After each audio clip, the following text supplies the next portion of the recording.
Hola, ¿qué tal? Bienvenidos a un nuevo programa de El Buscador. Y El Buscador porque aquí nos dedicamos a buscar, nos gusta ir a fondo de las cosas y de temas que otros muchas veces tratan de pasar de puntillas, ¿no? A nosotros nos gusta meternos en esos temas. Si yo les digo la palabra lavandé, probablemente pues no sepan lo que es o no les suene familiar, no les resulte familiar. Y sin embargo es un tema y es un episodio fundamental en la historia reciente de los últimos siglos.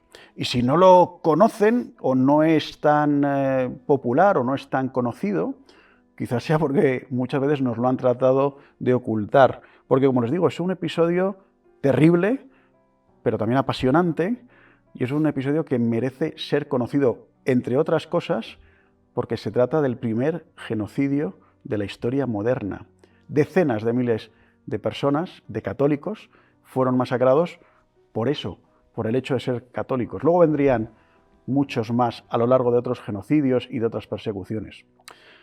Y para hablar de este tema apasionante tenemos con nosotros al profesor don Alberto Bárcena. Don Alberto, ¿cómo está? Muy buenas, bien, encantado de saludarle. Muy contento de estar aquí. Profesor emérito de la Universidad San Pablo CEU, historiador, tiene un montón de libros publicados y uno de ellos precisamente sobre Lavandé, que está en la editorial San Román, Una cruzada en la revolución se llama. ¿Por qué le pareció a usted, por qué se metió, digamos, en este charco o en esta piscina, aunque ya sé que a usted le gusta meterse en charcos donde otros muchas veces no se atreven a meterse? Pero ¿por qué Lavandé, si no es un tema especialmente conocido en España? Bueno, en primer lugar, ciertamente es el primer genocidio de la Edad Moderna, bueno, la contemporánea, y la contemporánea comienza con un gran genocidio, porque el punto de arranque es la Revolución Francesa. Y la Revolución Francesa encubre un genocidio descomunal, pero en toda Francia. Pero verdaderamente donde se concentra de forma especial es en esta región, en la Vendée, que han tratado de minimizarla hablando de la Vendée, cuando realmente el levantamiento católico se produce en todo el oeste francés.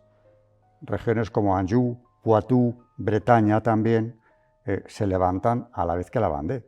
Pero el gobierno de París habla de la Vendée para minimizar el problema que tienen en la costa del Atlántico. Estamos hablando entonces del año 1793, 4 años después de que comience la Revolución Francesa, de que comience a funcionar la guillotina, y entonces, bueno, parece que estos que venían con los ideales de libertad, igualdad, fraternidad, etcétera, etcétera, parece que... O muerte, dice un oficial en o muerte, una de sus cartas. Está bien. Bueno, pues parece que eso, que como lema, bueno, pues puede sonar bien, pero los hechos desacreditan lo que está pasando. Y entonces, en la Vendée, y efectivamente, como comentas, en toda la costa occidental de Francia, ¿qué es lo que ocurre? ¿Por qué salta esta revuelta? Las rebeliones, ante todo, tienen un carácter religioso. De hecho, ellos, los vandeanos, se proclaman ejército católico. Y el lema de la Vendée es Dios y el Rey. Y llevaban como distintivo, porque no tenían ni uniformes, llevaban el detente del Sagrado Corazón de Jesús. Y además, lo que tiene la historia, que le da mayor interés y también mayor elevación espiritual, es que es el pueblo quien se levanta. Han querido presentarlo ya en su día como una rebelión aristocrática contra la República. Por el hecho de estar perdiendo sus privilegios y demás historias. Claro, se acababa el antiguo régimen y con eso pues venía algo en lo que todo iba a cambiar. La burguesía tomaba el relevo como clase dirigente y la nobleza perdía todo. Entonces, lo han querido presentar así, pero no pueden... o sea, esa teoría no se resiste a un análisis medianamente objetivo, porque es que es todo lo contrario, y la documentación es abrumadora. La Vendée se levanta el pueblo. Es más, el pueblo va a buscar a los nobles de la región, que están resignados a lo que está ocurriendo, y les piden, nobleza y ejército eran lo mismo. De hecho, para ser oficial tenías que ser noble en el antiguo régimen. En Francia no, en Europa. Y les van a pedir en sus casas que se pongan al frente de la revuelta. Y esto eran hemos dicho, los campesinos, el pueblo llano. ¿Pero por qué? Porque has dicho que es una revuelta religiosa, porque no les permitían ejercer su fe, por persecución. ¿Cuáles eran los motivos? Yo diría, y esto pasa desapercibido, que uno de los principales motivos, si no el principal, de la revolución es de carácter religioso. Solo hay que fijarse en un dato. Las primeras medidas que toma la revolución, ya el año 89, van dirigidas contra la Iglesia. Bueno, la monarquía ya la tienen sometida, Luis XVI es un pelele en manos de la revolución, pero sigue siendo el rey. Pero las primeras medidas, y son muy agresivas. ¿Y cuáles son? ¿Cuáles son esas medidas? Pues te cuento. La revolución empieza en julio, se supone, como fecha clave de arranque, ¿no? Ya en ese otoño del 89, expropiación de los bienes eclesiásticos. Alegando que, claro, tenían una crisis financiera que venía de atrás, pues vamos a arreglarlo, como aquí luego en España, con la desamortización de Mendizábal. Como tenemos el problema económico de la guerra, pues los bienes de la Iglesia nos van a venir muy bien. En Francia Claro. Lo que dijeron es que la debacle económica que se vivía se iba a resolver con esto. Y además era culpa de la Iglesia, en fin, me imagino, Y ¿no? entraron. Todos los privilegios, etc. No, bueno, el privilegio había que acabar con él, pero de momento los bienes eclesiásticos, que no los de nadie más, porque todavía no se tocaban ni los de la corona ni los de la nobleza. Eso vendrá después. Los primeros, los de la Iglesia. Acto seguido, unos meses después, prohíben las órdenes religiosas. ¿Por qué? Porque quedan prohibidos, son ilegales, los votos solemnes. Es decir, no habrá renovación de las órdenes, porque bueno, los que ya son, que se queden ahí esperando a su muerte, ¿no? Pero los que quieran entrar, o sea, se pierden en Francia miles de vocaciones de novicios, novicias que estaban a punto de formar parte de las órdenes y ya no pueden. Pero si a eso le unes la expropiación de esos bienes de las órdenes religiosas, tenemos que con el decreto de expropiación viene el de exclaustración y tienen que dejar los conventos. Y de hecho muchos de ellos son completamente arrasados. Bueno, la destrucción del patrimonio artístico francés, el religioso, concretamente, es brutal. Arquitectura, escultura gótica, sobre todo la escultura gótica, sufrió enormemente, quedó devastado. Bueno, no hay más que ir a Cluny, a la vieja abadía, y ver lo que queda de ella, que ya lo que queda te asombra, pero cuando ves lo que fue, y eso se hizo de una manera programada, una demolición, ahí no hubo una guerra ni un bombardeo, fueron a demoler Cluny. Bueno, pues eso se practicó en toda Francia. Pero volviendo a las órdenes, se quedan sin conventos, o sea, sus casas las pierden, sus ingresos también, porque al quitarles todo es todo, es decir, las tierras, todo lo que les podía dar rentas, y por primera vez se ve el espectáculo de miles de frailes vagando por los caminos de Francia a ver en dónde se podían instalar o empezar a ejercer un oficio. Algunos salieron al extranjero y otros se dedicaron a lo que sabían hacer. Acabaron de profesores, algunos. Y eso es lo que entiendo que ve, evidentemente, el pueblo a lo largo de estos 4 años, desde el año 1789 hasta 1793, y es, de algún modo, la chispa. Pero ve algo peor el pueblo. He dicho 2 medidas. La expropiación y la prohibición de votos. Pero es que ya en el año 90 viene una ley que es la más conflictiva de todas y la que ya supone el enfrentamiento con el Papa de forma abierta, que es la Constitución Civil del Clero. No confundirlo con la Constitución francesa. Sí. Es una ley para el clero. Y según esta ley, el clero en Francia tiene que someterse a las leyes del Estado y quedar desvinculado de Roma. Es decir, sacerdotes y obispos no van a ser nombrados por la jerarquía eclesiástica ni por el Papa en el caso de los obispos, sino por circunscripciones electorales, igual que se elige alcaldes o... Se elige al párroco. Eliges al párroco. Que estos fueron los juramentados, los que se llamaron los juramentados. ¿Qué ocurrió en el acto? Pues que, claro, el clero francés, sobre todo los obispos en su inmensa mayoría, dijeron, esto es imposible, que lo aceptemos, porque no nos pueden elegir al margen de la Iglesia unos señores de la región que sea, ¿no? Y por otro lado, los sacerdotes que se dividieron también, aunque ahí hubo menos unanimidad que en el caso de la jerarquía unánimemente casi se puso en contra. Los sacerdotes empezaron a ver que, bueno, esto es lo que hay. Y hay que aceptarlo. Presenta algunas ventajas, porque pasaban a ser funcionarios del Estado. Les pagaba un sueldo. Vamos, ahora bien, tenían que jurar fidelidad a esa ley y quedaban desvinculados de Roma. No parecía que hubiera mucho espíritu sobrenatural en algunos de estos sacerdotes. ¿Qué porcentaje se calcula más o menos, si es que hay, de juramentados frente a los no juramentados? Pues podríamos dejarlo en un 60% de refractarios, que son los que dicen que no, y un 40-45% de juramentados que aceptan. Digo que si nos vamos al episcopado es otra historia. Claro. Pero entre los sacerdotes fue así. O sea, por ponerle un símil actual, aunque no sea exactamente lo mismo, pero en cierto modo es lo que pasa, por ejemplo, en la iglesia china, ¿no? O sea, una iglesia, bueno, un país absolutamente autoritario que quiere controlar y crea la iglesia paralela y la iglesia patriótica china, ¿no? Sería, digamos, un antecedente lo que pasó en Francia de lo que vemos en China, ¿no? De algún modo.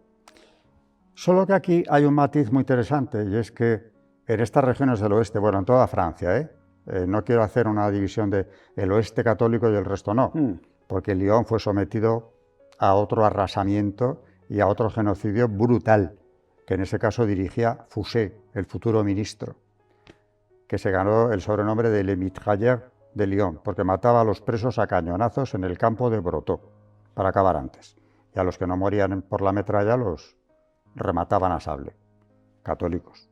Las profanaciones de Lyon fueron brutales. O sea que hay, por donde busquemos en Francia nos vamos a encontrar esto. Pero allí en el oeste ocurre que, claro, los sacerdotes refractarios, que son los que se han negado a aceptar esto y no han jurado la ley, tienen que abandonar las parroquias. Se los llevan. Y traen juramentados para que ocupen esas parroquias. Aunque no habría suficientes, pues si eran el 40-45... No había suficientes, muchas quedaron cerradas. ¿Y estos sacerdotes refractarios también vagando o dedicándose a otras cosas? ¿Cuál era su futuro? En un primer momento vagando, en un segundo momento perseguidos, porque se pagaba un tanto por cabeza de refractario cazado. Que los asesinaban. Se llegó a esto. Si podían traer los presos, bien, y si no, daba igual. Con que trajeran la cabeza del refractario se les pagaba. Y luego se subió la recompensa. O sea, llegamos hasta ahí. ¿Y se calcula, se sabe el número aproximado de sacerdotes que fueron martirizados, refractarios en Francia? Yo no he visto cifras oficiales, ahí hay un caos grande en este asunto, pero luego ya cuando se hace balance final, si te parece, hablamos un poco del balance final. Sí. Lo que yo quiero destacar ahora es que los obispos, mayoritariamente refractarios, pedían al clero fiel, que no se fuera. Porque claro, todo ese pueblo de Dios quedaba abandonado. No podían recibir sacramentos, ni asistir a misa, ni nada. Bueno, podían, pero de un juramentado. Pero escasos no iban y además no valía, porque estaban excomulgados. Ah, eso acarreaba la excomunión. Es que claro, Pío VI estuvo unos meses dudando. Mantiene una correspondencia con Luis XVI, que tampoco sabe qué medidas tomar. Bueno, Luis XVI, como tú has dicho antes, era un pelele y no tenía ahí un... Cuidado, es un pelele porque va cediendo en todo lo que son prerrogativas regias. Muy a disgusto, pero cede, incluso en la confusión de estados. Pero en lo religioso, no. El problema de Luis XVI con la revolución es sobre todo religioso. De hecho, cuando ya planea la fuga, que es cuando le acaban pillando en Wagrain, es cuando ya Pío VI le dice que no permita esto. Claro. Porque esto es el cisma. Y él, que era un hombre, bueno, que seguía las horas canónicas, o sea, la liturgia de las horas la rezaba en su casa. Dice, yo no puedo propiciar esto. Con lo cual se planta él también. Y, por ejemplo, una de las acusaciones contra él, en el primer intento de fuga, antes de Wagrain, era que convocaron a las masas para pararle en las Tullerías, haciendo correr el bulo de que se iba a Saint-Cloud, que está al lado de París, para recibir la comunión de manos de un refractario. Esa era la acusación. Esa era la acusación. Y entonces, bueno, me decías que no hay cifras oficiales de muertos o sacerdotes asesinados, pero en el balance final, ¿cómo queda el número? Bueno, pues hay, entre los refractarios, hay un alto porcentaje de fugitivos, que pasan algunos a España. Aquí en España llega el horror, porque si ya a la Revolución les había parecido terrible todo lo que estaba pasando, cuando llegan los testimonios de primera mano de los sacerdotes que vienen huyendo de aquello, el rechazo a la Revolución en España va a más. Claro. Pero de los que se quedan, que son bastantes, sobre todo en esta región de la Vendée, yo quiero destacar el heroísmo verdaderamente asombroso de estos sacerdotes. Como no tienen parroquia, y además si les cazan, los tienen que llevar ante la autoridad republicana, y generalmente se les ejecuta, como poco van a prisión, pues ellos iban con un saco en el que llevaban los libros sacramentales, porque seguían casando gente y bautizando niños. Y eso lo registraban en esos libros, que los que han sobrevivido están muy deteriorados. Por eso, al acabar la Revolución, hubo que recomponer todo lo que había ocurrido, sacramentalmente hablando, en la Francia perseguida, porque estos hombres vivían escondidos en casas de católicos, en un granero. Generalmente el pueblo les acogió, por supuesto, pero claro, jugándose la vida. Jugándose la vida, claro, claro. Les hicieron zulos. En muchas casas estaban escondidos, como en la Inglaterra de Enrique VIII, ¿no? El agujero del cura. Los tenían escondidos donde podían. Sí, o posteriormente en la Guerra Civil Española. O también. aquí mismo. Claro.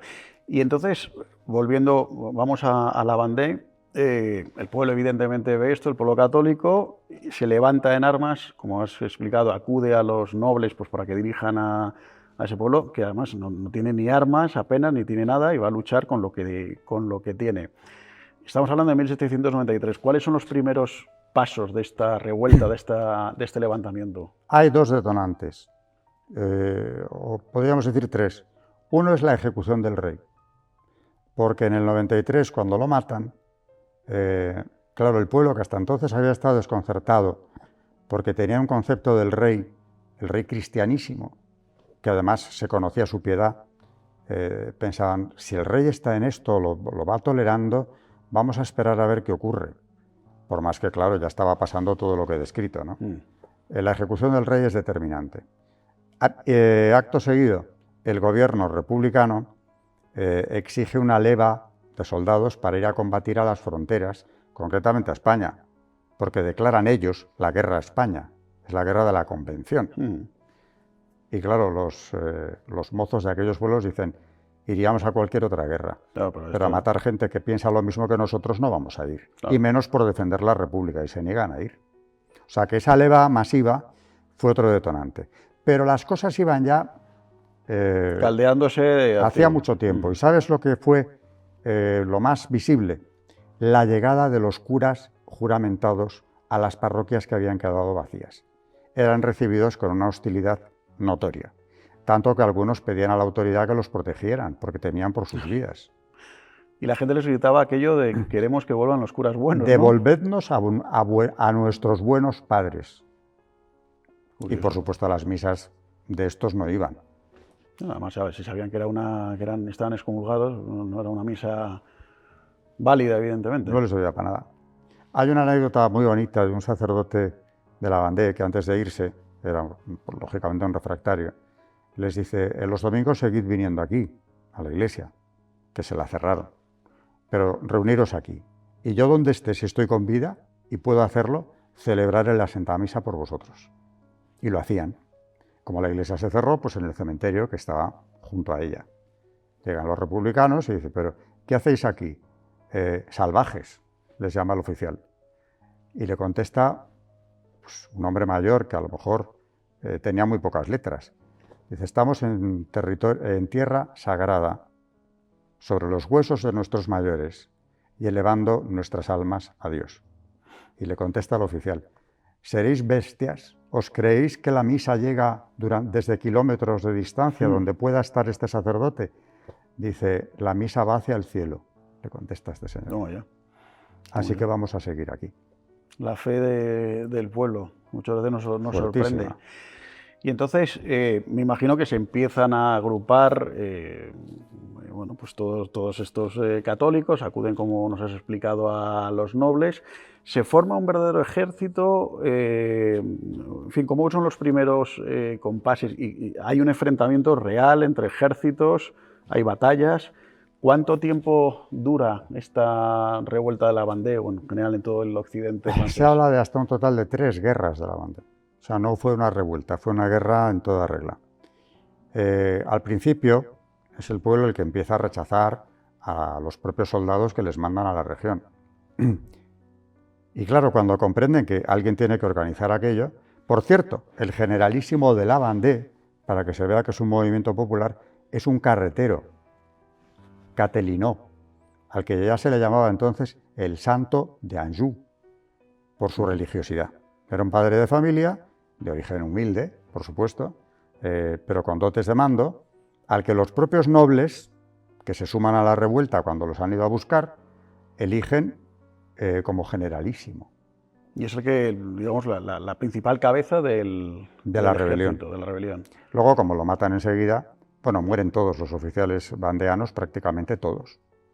Unos asesinados, otros en combate, pero hay otra anécdota buena, y es que cuando van a buscar al señor de Saguet, que es un noble que, resignado ante la situación, vive en su casa solariega, y le vienen a buscar y le dicen que se ponga al frente de la rebelión. Y él les responde: estáis locos.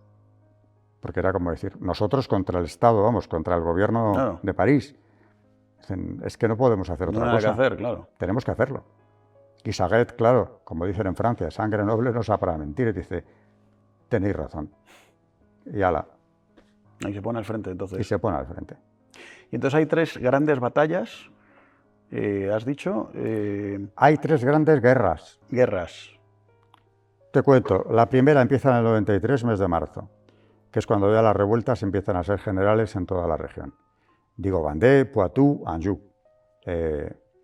Parte de Bretaña también, pero Bretaña no lograron someterla, aunque hubo muchos bretones que se pasaron, cruzaron el Loira y se unieron al ejército vandeano. No tienen uniformes, ya digo. El distintivo de los oficiales era la banda blanca, el color de los Borbones, y la tropa llevaba el detente del Sagrado Corazón y un rosario colgado en la chaqueta, porque en las marchas rezaban el rosario, por cierto. Bueno, esa primera guerra, en la cual parecía que podían haber ganado, tiene episodios tan asombrosos como es la conquista de Sommières, donde lo cuenta en sus memorias, que recomiendo mucho leer, porque están traducidas al español, la marquesa de Lagos-Jacquelin, que es la mujer de un oficial vandeano. Y esta señora, como muchas otras de las mujeres de los oficiales, iban con el ejército, con lo cual es testigo presencial de todo esto. Y cuando llegan a Sommières, que tiene en pie todavía un castillo impresionante, inexpugnable, ella escribe, además entonces escribían admirablemente bien, que parece asombroso que un ejército compuesto por 15.000 campesinos se lancen al asalto, porque fue la tropa la que se lanzó. Los oficiales iban detrás, solo que a galope se pusieron a la cabeza, pero el ataque empezó por parte de los campesinos. Si tú miras el castillo de Sommières, solamente a la altura, la artillería que tenía además, y piensas que además dentro de ese castillo, de los muros de Sommières, hay 16.000 soldados, tropas de élite, por cierto, y que 15.000 a campo abierto se lancen contra la ciudad, y dices, aquí hay algo que no se explica. Desde luego, desde la técnica de la guerra no tiene sentido. Tomaron la ciudad. Ah, llegaron a tomar la ciudad, lo consiguieron. La tomaron. Oh, ya.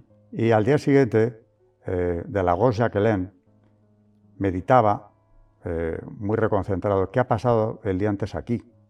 Y llega a una conclusión evidente, dice, solo tiene una explicación, y es la intervención de Dios. Claro. Porque que primero los campesinos, que no habían tenido tiempo ni de recibir instrucción, que no les habían dado instrucciones para la conquista de Sommières, avanzaban a ver qué pasaba para tomar posiciones, y lo que hicieron fue ese mismo día, junio de 1793, tomar la ciudad. O sea, en un solo día tomaron el castillo. En cuestión de horas. Toma ya. Y luego hay una segunda, una tercera guerra. ¿De cuántos muertos totales estamos hablando en el bando vandeano Digamos, ¿cuántos? Porque luego vino la represión, que luego también hablaremos de eso, pero ¿cuántos muertos en total hubo? Te doy las cifras más conocidas. Seser, que es el autor de la tesis de la Vendée, dice que ahí desaparecieron en la Vendée 117.000 personas, lo que significa en el conjunto de la población una octava parte, aunque está desigualmente repartida. Hay zonas donde se desaparece el 20% de la población.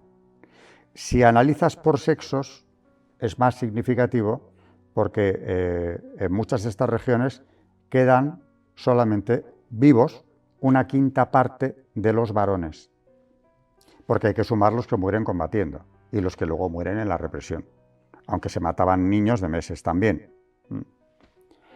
Hablamos de los 117.000 muertos de Seser, pero tenemos cifras muy diferentes. Uno de los profesores que estuvo en el tribunal de Seser, tribunal de tesis, Pierre Sonny, habla de 400.000. Pero es que el general Oss, cuando llega allá, cuando se ha sometido a la región, llega y hace un informe que manda a París, habla de 600.000. Pero es verdad que además el gobierno de París, podemos hablar del primer genocidio moderno sin ningún lugar a dudas, porque lo que se quiso es el exterminio total de la población de esas regiones. Es decir, dejarlo a cero y empezar de nuevo. Los que ahora está siendo lo más interesante del asunto. Cuando ven la rebelión y que además el pueblo entero está organizado, hombres, mujeres, niños y ancianos, todos tenían su cometido, La organización funcionó muy bien en torno a las parroquias y algo que ha desaparecido después, que es la autoridad familiar, o sea, el cabeza de familia. Aquello eran ejércitos familiares, pero que estaban todos concentrados por parroquias. Cuando esto está en marcha, el Comité de Salud Pública, estamos en el peor periodo de la Revolución, el más sangriento, decide que con la Vendée hay que terminar lo antes posible y definitivamente. Entonces, envían a las columnas infernales. No es la primera fuerza que llega, pero llega ya como para la solución final.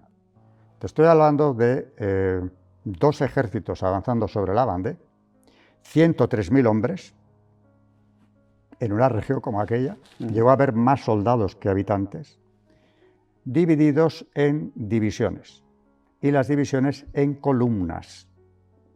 En total fueron 24 columnas, que se las llama columnas infernales. Ya, el nombre ya asusta.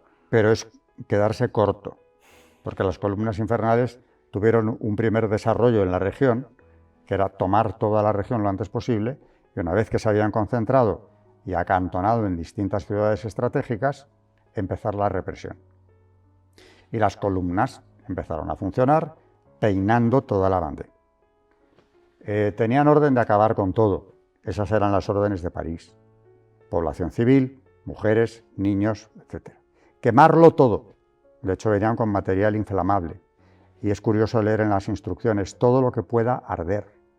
Casas, aldeas, alquerías, bosques, sembrados, setos. O sea, esos documentos están todavía, existen. Están. Los aporta Seser. Esas son las instrucciones. ¿Y las cumplen? Al pie de la letra. Lo que pasa es que yo creo que ahí se produce además en la Vendée un fenómeno como de locura colectiva que quizá en otras guerras se haya podido observar, pero que aquí llama la atención de una forma especial. Si quieres te doy alguna anécdota de lo que llegó a ocurrir. Sí, claro. En cuanto a la barbarie, ¿no? Hay un general llamado Thigault, que vamos a pasar a la historia como uno de los peores. Y este general escribe a París en 3 ocasiones, al Comité de Salud Pública. Primero a los representantes en la región y luego ya al comité. Y dice que quiere que pues, se le den por escrito a él estas instrucciones de acabar con la población civil, incluyendo, no sé por qué añade, chicas y niños. Mujeres, por supuesto, pero chicas. Se supone que adolescentes y niños. Y dice que si él tiene que cumplir esto, que se le dé por escrito, porque se quiere blindar y que no tengan problemas a futuro de él. Tiene que pedirlo 3 veces, pero al final llega la autorización escrita del Comité de Salud Pública. Y te estoy hablando de Robespierre, donde dice: hemos tardado en contestar, porque alejados del escenario de la guerra, nos falta información. Ahora, que sepas que conocemos tus intenciones y sabemos que son puras. Puras. Sigue con lo que estás haciendo. Elimina a todos los vandeanos. Más claro, agua. Eso es una orden del organismo que controla el gobierno francés en ese momento. Y ya con eso, no es que empezara, porque Thibault venía haciéndolo desde hacía tiempo, pero ya lo que viene es un baño de sangre y de locura. Por ejemplo, el general Amey, que era otro de los de las columnas infernales, junto con Thibault, se entretenían en asar en hornos de pan a las mujeres con los hijos. Ya va bien. Y un oficial de policía, de nombre Ganet, escribe a París, diciendo que esto viene pasando hace tiempo y que cuando han terminado ya con las mujeres de los bandidos, llamaban bandidos a los bandeanos sublevados, han empezado a asar patriotas, mujeres patriotas. Patriotas son las republicanas. ¿Así también? Porque les entretiene. Y dice él, humildemente, reconoce el oficial de policía, que mientras quemaron a las bandidas él no dijo nada. Aunque estaba sobrecogido, pero no dice nada. Pero ya cuando empiezan a arder las mujeres de los patriotas, mujeres solo, y niños, le contestaron la primera vez el propio Amey. Asistía Thibault a esto también. Así es como la República quiere cocer su pan. Qué barbaridad. Entonces dice que cuando les hace consideraciones de que estas mujeres son las mujeres de hombres republicanas, irreprochables en su ideología y en su conducta, ¿no? Ya le amenazan a él y le dicen que si sigue molestando le espera la misma suerte que a ellas. Ante lo cual él ya no dice nada más, pero escribe a París, por si esto sirve de algo. Si estaban asando mujeres en hornos de pan, primero a las bandidas y luego a las otras, esto te da un poco el tono de lo que fue el genocidio. Qué barbaridad. Luego hay tablas estadísticas que hizo Césaire en su día. A veces la estadística es lo más terrorífico que existe, de cómo eliminaban a la población en ciertos pueblos. Y hay una villa llamada La Remodière. Allí entró una de las columnas y Césaire hace la tabla por edades y sexos. Y pone niñas y niños en dos columnas distintas. En el caso de los varones, él establece franjas de edad y pone niños desde 1 mes hasta 2 años de edad. Y va enumerando. Niñas, pues la más joven tiene 1 año, pero de los varones hay un niño de 1 mes. ¿Y a esos niños los matan en la plaza del pueblo?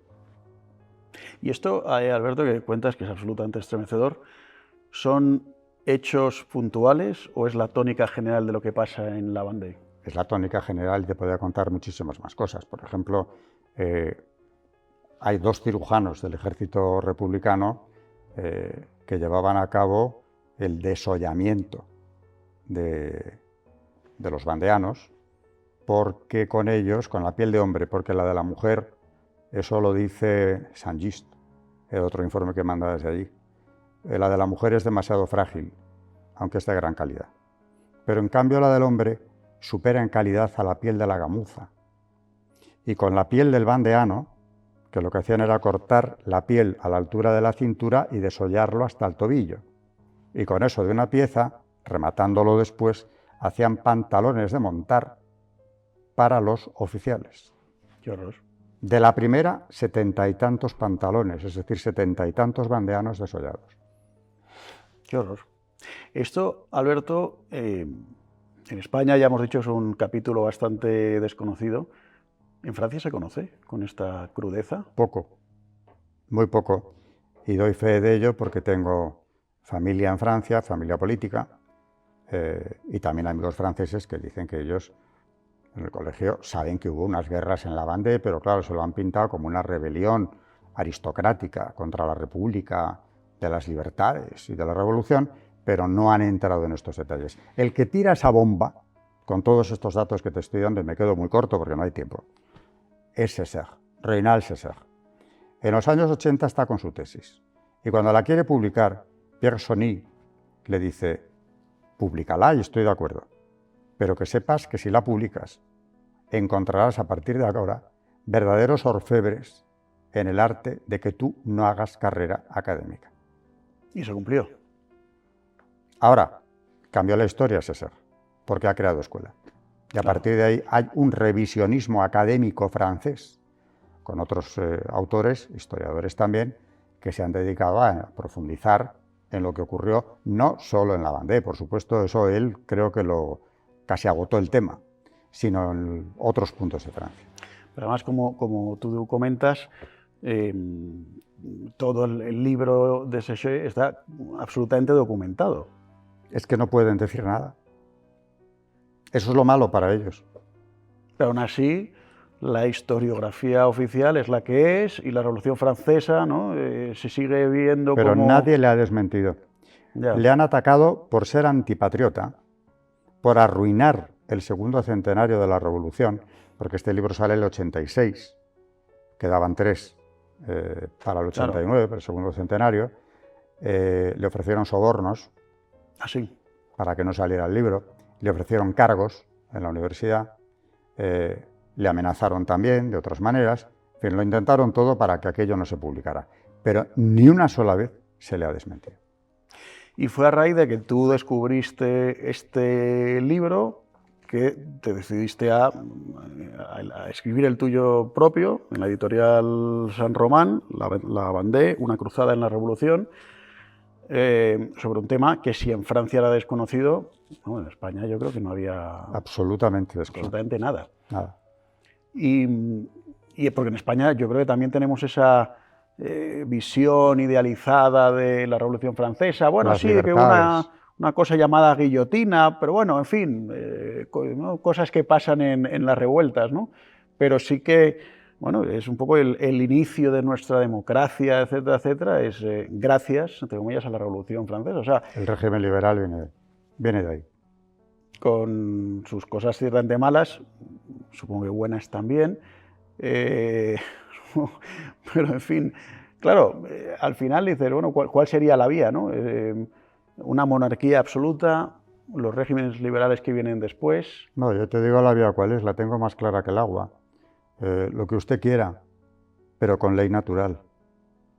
La ley natural se ha descartado por completo. Benedicto XVI en el Parlamento alemán dijo: se ha convertido ya en una singularidad católica. La ley natural se ha convertido en una singularidad católica. Y que fuera del ámbito católico no se puede ni hablar de ello, y dentro del ámbito católico con cuidado. Porque si admitimos que hay una ley superior, que es la ley divina, y que esa es inmutable, no podemos tocarla, entonces nos hemos cargado lo que ellos han establecido como dogma, Claro. que es lo de que aquí solo vale, y eso viene de Rousseau, entre otros, lo que acordemos. Esa es la ley, Claro. lo que nosotros acordemos, que es variable, por supuesto. El primer presidente de la UNESCO, Julian Huxley, publica: nada hay eterno o inmutable en ética. Frase pavorosa. Porque O sea, que podemos ir cambiando según nos convenga o nos apetezca. Los acuerdos. Entonces, si tenemos una democracia, esto lo dice Juan Pablo II en Centésimos Annus, una democracia sin valores se convierte antes o después en un sistema totalitario, como la historia demuestra, porque no hay un límite para el legislador. Y claro, entre ellos, muchos de ellos, por supuesto, no es que no sean católicos, es que sienten un rechazo hacia la fe. Claro.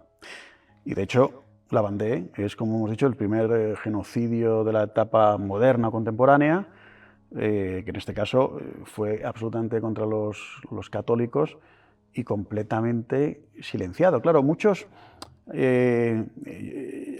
mí me parece muchas veces que solamente le damos importancia a aquello que algunos han querido darle importancia. Es decir, bueno, pues lo vemos perfectamente, el doble rasero en los dos totalitarismos que hubo en el siglo XX, comunismo y nazismo, que los dos son espantosos, pero realmente a los ojos de mucha gente realmente el malo fue solamente el nazismo, el comunismo. ¿Tú has visto alguna película de Stalin o alguna serie de él? Ah, no, ninguna. Yo tampoco. Ni Sin habrá, embargo, seguramente. de nazis, que no, por supuesto, es igual de monstruoso, hasta la saciedad. en el cine y en la televisión, documentales, etcétera, eso nos lo han puesto delante desde que yo era un niño hasta la fecha. De Stalin hay un acuerdo de silencio total. Y ahí tenemos a Largo Caballero, que por cierto era el sector bolchevique del PSOE, el organizador de la Revolución de Asturias, junto con su cómplice, Indalecio Prieto, más moderado, pero igual de culpable en la rebelión de Asturias, en la Castellana subidos esos monumentos. Eso no se toca. No, sí.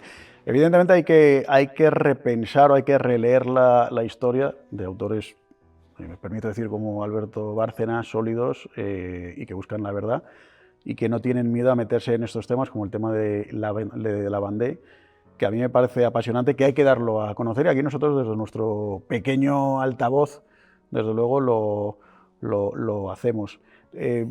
Termino ya. Tú ves bueno, te quería preguntar primero sobre Lavandé. ¿Quiénes son los máximos culpables, si se puede hablar? Has dicho varios nombres de generales, etcétera, pero de los que había en París, has citado a Robespierre, no sé si fue él el máximo culpable de esto, o hubo más. El máximo. El máximo. Ten en cuenta que él dirige el terror, es la época que se llama el terror, porque es cuando más ejecuciones se cometen en Francia, al final lo matan al mismo. Porque en Francia llega lo que llaman la náusea del patíbulo, es que tenían miedo hasta los revolucionarios, que también los mataba ya al final. El Comité de Salud Pública se erige... También, menudo eufemismo. Que vaya... Eso. Vaya eufemismo. Ten en cuenta que existe el delito de sospecha. No había que probar, no había que probar nada. Por ejemplo, en Lavandé y en el resto de Francia, pero sobre todo allí, era pena de muerte celebrar misa, si eras un refractario, o haber reunido en tu casa a los que asistían a la misma y, por supuesto, al oficiante. Era pena de muerte. Y todo eso emanaba de la Y eso viene del Comité de Salud Pública, cuyo controlador absoluto es Robespierre. ¿Su figura en Francia hoy en día cómo está vista, la figura de Robespierre? No como debería, pero tú todavía en Francia puedes pasearte por muchas ciudades y en el centro encontrarte el monumento a los jacobinos, que era el partido de él. Se llamaban así porque habían incautado el convento de San Jaime de París, que era donde se reunían. Y de ahí lo de jacobinos. En Lyon tienen un monumento precioso, en pleno centro. O sea que la palabra jacobino, que define un tipo de revolución republicana muy concreto, por supuesto con un odio al cristianismo visceral, es un término que no es peyorativo en Francia. Ya.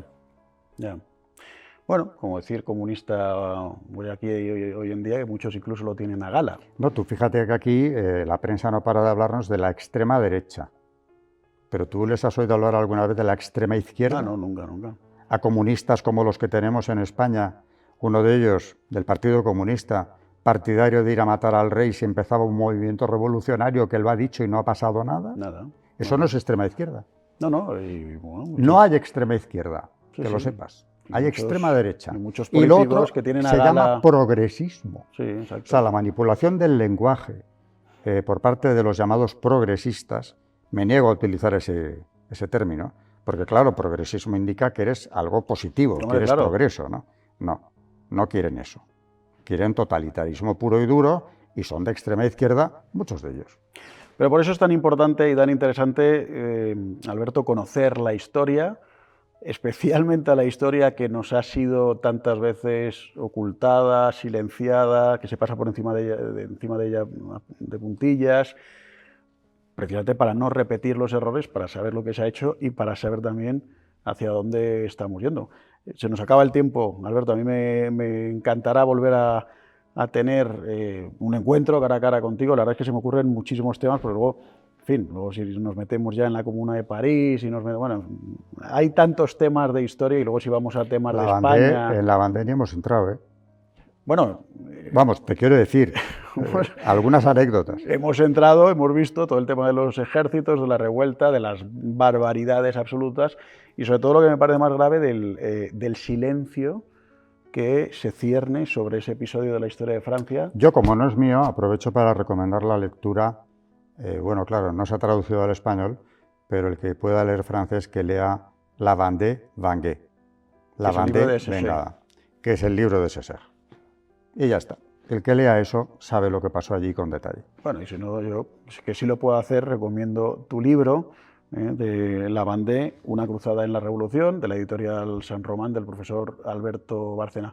Alberto, muchísimas gracias, espero poder volver a contar contigo de nuevo en El Buscador y para próximos programas que tendremos para comentar este tema y otros. Muchísimas gracias. A ti.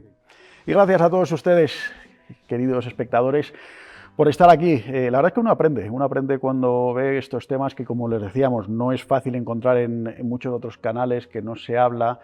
Se abusa muchas veces de hablar de otros episodios de la historia, también importantes, pero curiosamente se silencian otros como los de Lavandé, el primer genocidio de nuestra etapa contemporánea. Seguiremos buscando este tipo de temas aquí en El Buscador. Gracias y hasta el próximo programa.